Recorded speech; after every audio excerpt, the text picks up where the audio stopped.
हमारे रिपोर्टर तोतन मखाल के मुताबिक खबर आ रही है दक्षिण कोलकाता की लोकसभा केंद्रीय में माला रॉय के जीतने की खुशी में कोलकाता कॉर्पोरेशन वार्ड नंबर 142 की काउंसिलर रघुनाथ पात्रा ने एक खिताब का एहतमाम किया। उनका कहना है ये सिर्फ कर्मियों को हौसला बढ़ाने के लिए उनको खिताब किया गया है और अगले इलेक्शन में ज़्यादा से ज़्यादा वोट में जीतने की दावा की है।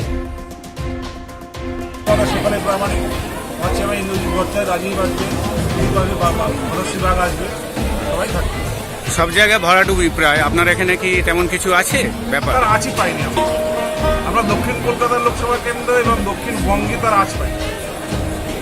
এই মানুষের উপস্থিতি তার প্রমাণ এবং সর্বাধিক ভোটে আমরা লিড দিয়েছি প্রায় 8,500 এই ওয়ার্ডে। আমরাও আপনাদের ভিত্ত হিসেবে যেভাবে পরিষেবা দিয়ে যাচ্ছি এই প্রবীণ মানুষগুলোর আশীর্বাদকে পাথেয় করে আমাদের চলার পথে কোথাও যদি ভুল ত্রুটি থেকে থাকে দয়া করে হাত জোড় করে বলি আমাদের থেকে মুখ ফিরিয়ে নেবেন না, আমাকে দাঁড়িয়ে সেখানে শুধরে দিন, এইটা করবেন না এইটা করুন, আমি মাথা পেতে নেব এবং সেই জনদের প্রত্যেকটা মানে বুথের কাউন্সিলর আজকে যোগ্যতার বিচারে তারা সেই জায়গায় এই ওয়ার্ডকে দাঁড় করেছে।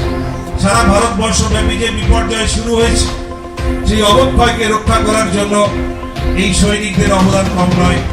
তাই আমি এই মুহূর্তে আমার সভাপতিদেরকে নিজে তাদেরকে বরণ করে নেব।